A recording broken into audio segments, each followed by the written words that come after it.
Oh, there we go. There we go. Hey, we're on now. Are we back on? Yeah, We're back. You guys are back from... Well, we're going to go down into the basement. Back from the undead. But we had, in our little experiment, we had at least 2 orbs. And I say at least because I didn't have my eye on the camera screen the whole time. And then we had a reaction to Dan's knocking. The door popped open by itself. Or we thought it popped open by itself. It did. We don't have any video yeah, we really don't. proof of that. But we did get orbs. And we got some black activity on the meter there. So it was interesting. What were you guys talking about out here before I returned? So I don't repeat anything. Absolutely nothing. Ghost, sock puppet James. We were going to talk take... about the ghost experience here last week. No, we had a shy camera guest.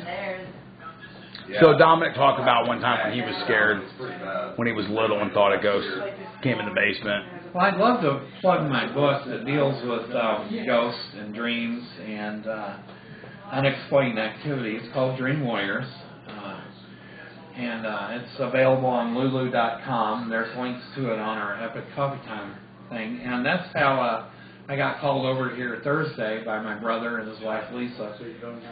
They claimed to have had a ghost experience. Well, what was really interesting, and I think it'd be neat if we put this picture on the website for people to judge for themselves, is they did get a picture of some sort of spirit, which is very hard to do. It's not unheard of, but it's not common. What happened is, and Lisa said she's had experiences in this house before, is she claimed they were enjoying themselves, having a few brewskis, and she claimed they weren't on porch. She claimed she saw something by their chimney, a little fire pit of sorts. Now my brother, no relation to me of course, was making fun of her, and he started making lewd gestures at the chimney, goofing around. And meanwhile, Lisa was taking pictures of the vent. And she claimed she saw some movement over there. She saw something. She kept telling my brother, I saw a face over there. Well, they took 3 pictures. 2 of them were just my brother goofing off. It runs in the family. What can I say?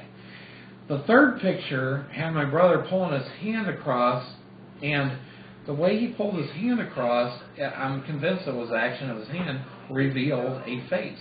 You can clearly see an eye and a mouth and a little bit of a nose. And it's very disturbing. I had no doubt that this is a picture that needs to be looked at.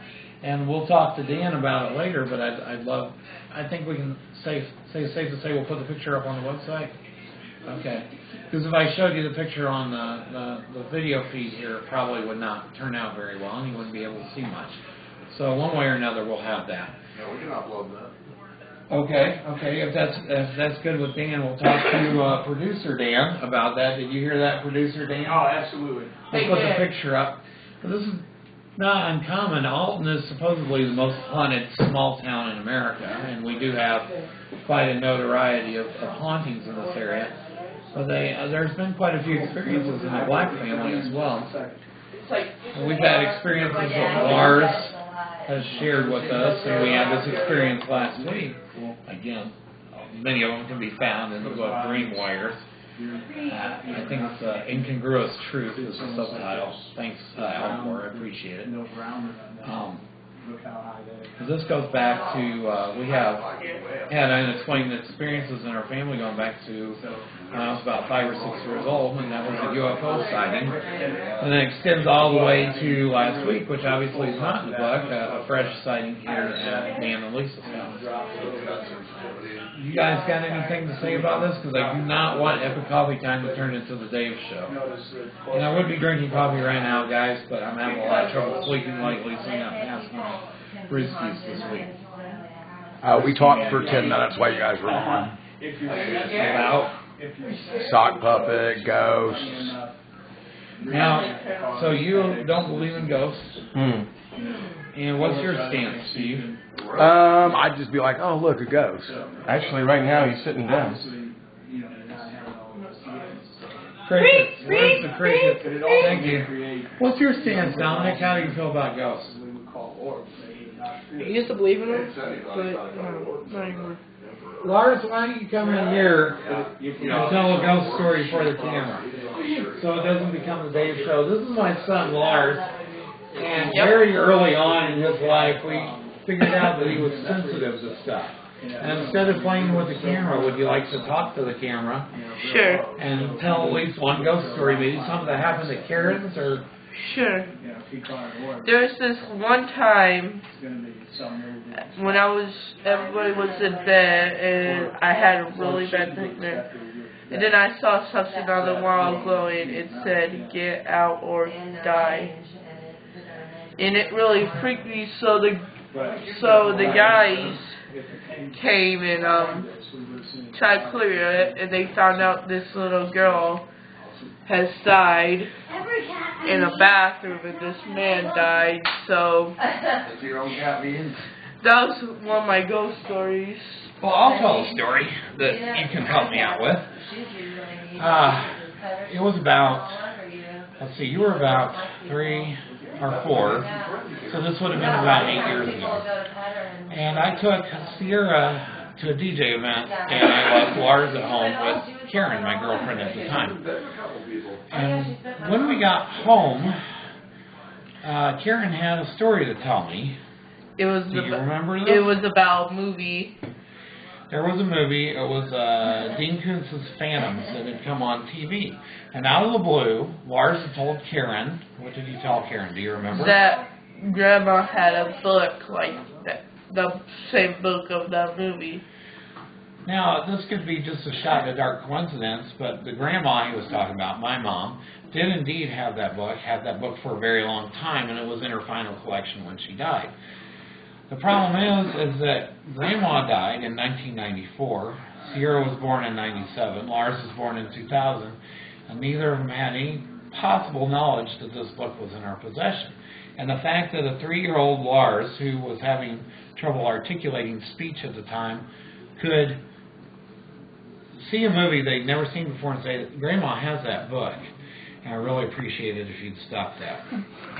Oh, you gotta do like a ghost, like woo. When I talked to Lars about it the next day, sit down. I was only joking. When I talked to Lars about it the next day, do you remember what you told me? And if you don't, I do. I don't. I said, "Lars, how did you know Grandma had that book?"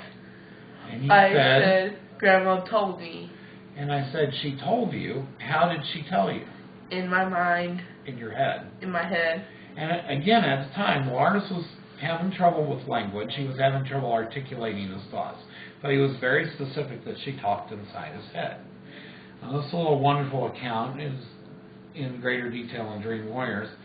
But we've been of the mind that there's a lot more to reality than we can see. It's been proven that our sight, our hearing, our sense of smell is just a mere fraction of the electromagnetic spectrum. So that leaves like 99% of the stuff that we can't perceive normally. Like when a cat runs across the room for no reason and our dog starts barking at a closet. And my favorite one is, what about all those imaginary friends some of us had as children? Were they really imaginary friends?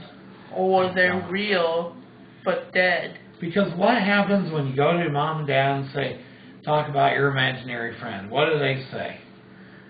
Hi. Awesome. They say, oh. They say, what a great imagination you have. Or Lars is telling stories again. Or that's interesting, but there's no such thing as imaginary friends. And we tell our kids that, and we tell our kids that. And the question is, are we sensitive to things early in life that we get beaten out of us one way or another, whether literally or verbally, later on? And you know what? I have a story that involves Karen's house that James actually had a part in. I told him about... Do you remember that? Did you guys tell that story? I told him about that girl that we found out that died in that house. Now, that's suspect. But we did have, when we lived in Karen's house, when we first moved in, Lars had a real problem with going upstairs, especially the bathroom. He didn't want to be in the bathroom at all. And he wouldn't say why. And eventually, when he found out we started listening to him when he was talking about ghosts, he said that there was a ghost up there, and it was telling him to go away. But it was specifically the upstairs bathroom. And I just tried to get the kids to go up there. It's no big deal. There's nothing going on here, really.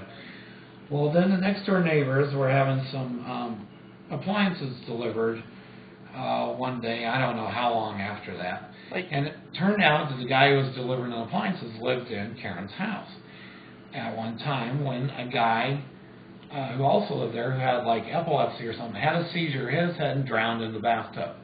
And we figured out that was about 88, 89. And it turned out James had lived catty corner behind us, and he knew of the guy drowning in the bathtub as well. The weird thing is that Lars had a suspicion that there was something wrong with the bathroom without knowing any of this. And we didn't know any of this. We found out from a person who lived in the house and the people who lived behind the house, which was James and his family. They shared a backyard with us, and they knew the guy. Tell them about the girl. The girl in that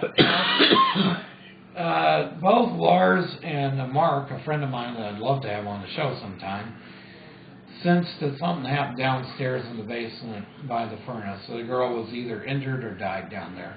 We've never been able to substantiate that, but we never really did any research on that. And if it happened quite a bit before the incident in 1989. Mark felt like it happened in the 40s. Lars just knew that something happened down there. The only experience I ever had was I occasionally would hear knocking, and most oftentimes as I was falling asleep, right as I was falling asleep, I would hear a little girl's voice, but I couldn't tell you what she said. Did she say apples? She did not say apples, but I'd love it if you would say apples, Dominic. Apples! Isn't that, now that's creepier than anything we're doing Well, here tonight. I think I can remember one thing that she said. It was, "Get out here or die." Now, there was a story in the house on Coronado. Are you talking about that? No, I'm talking about Karen's house. When, Well, Karen had two different houses. the one on White Fernwood. House. Okay. The one night when I saw that writing on the wall, I heard a little girl after when Dad came up, and I heard a little girl say that too. And this was the And, second house we lived in with Karen, and we had another house where Karen often felt like she was being pushed while she was asleep. And her sister, who had also lived there before her, said that she actually heard "get out." And when they were painting a room, a ghost or a spirit or something said they wanted yellow. And it turned out that the house had been painted yellow when a guy who had lived there long before had hung himself. And were able to substantiate that. The neat thing is my buddy Mark, without having any of this information, was able to tell us that somebody hung themselves and exactly where in the basement that they hung themselves. And I would never go down there unless Dad told me to. Yeah, that was another thing, but you were a little younger. Because I would feel something touching me, in the back of the neck. It was like a soft scratch. You want to jump in with a story, Dan? And that's how I got this. I got nothing, man. You don't want to be on camera, do That's how I you? got this. Shy Dan. A lot of my brother's stories are featured in Dream Warrior, since he's not going to tell you any of them tonight. But I'm curious as to what you guys think. How do you feel about the spirit world, ghosts, UFOs, unexplained phenomena?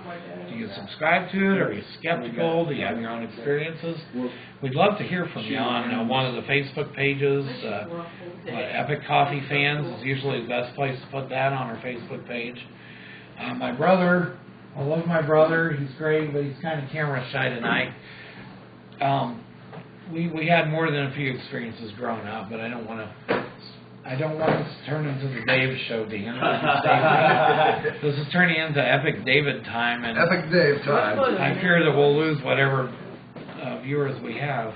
Oh, we're at 0, so we can't lose. Oh, anymore. hopefully we'll have. Yay! Hopefully we'll have years and years to. All I can say is Dream Warriors Have our own aptly thing. titled, because things that happen in my dreams every night They're very unexplainable. That's what started this whole Dream Warrior thing. And my brother and I found out we were both experiencing the same thing, and we weren't talking to each other about it. And yeah, it was like an epiphany when we actually brought it up. I don't even remember how it got brought up, but It's possible to be visited in dreams by loved ones, and we were both having dreams about Mom, and they're not your normal dreams. And if you've ever had one, you know what I'm talking about. If you've never had one, you just think I'm nuts, which that's okay too. There is some, thanks buddy, there is some research into this about visitation dreams. Yeah, you should do that ghost story about that dream. What dream? Karen's house.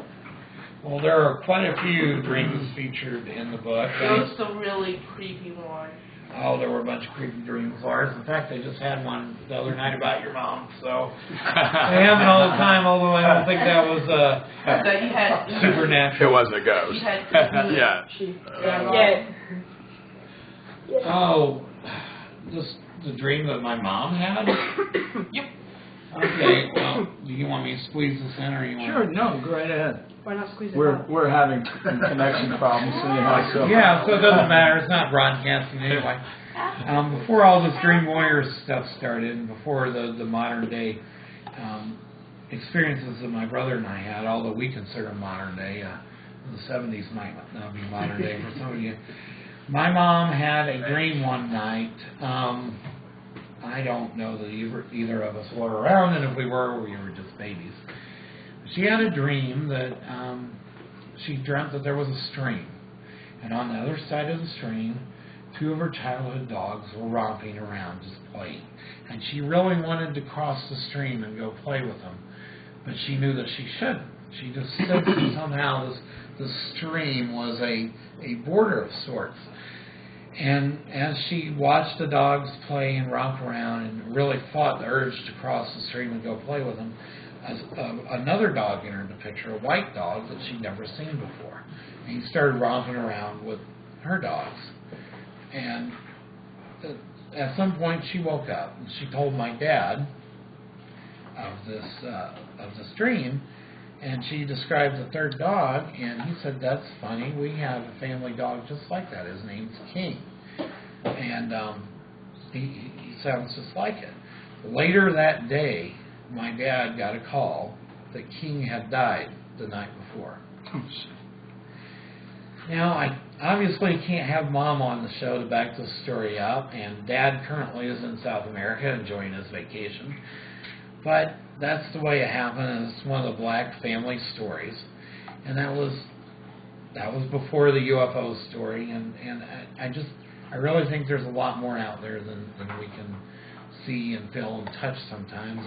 And occasionally there's an effort to cross borders. I can't explain any more than that. I just know what I've experienced, what I've seen, what friends of mine have experienced, and there's too many stories and too many commonalities for it to just be dismissed. Tell about the UFO story. I already told the UFO. No, I didn't tell the UFO story, did I? Well, you'll have to read the book for that, because I'm sure Dan wants to jump in here. No, President Carter. Go next ahead. week on Epic Coffee Time. Next year. Sunday. Next year when Dave finishes the UFO story. See, we don't want to go all paranormal yet. Wait a minute. We still got time. I know you're not giving him crap for going on and on. Who, me? Yeah, you. Well, I just heard your monologue while we were in there. In fact, it stirred up the ghost so much he wanted out of here and wanted to go back in the bedroom. I think there's a better explanation to it than that. Yes, I think there is. Apples. Oh, you guys watched the video already, huh? So what is the explanation for that? For what? The door opening? Yeah. I guess the wind blew it open or something. I don't know. I think. I'm going to go close the door. Okay. All right, I'm going to go close the door and we'll leave it closed until we leave. I have a feeling it'll stay closed this time. You think? You think there was some I think- human interaction with that?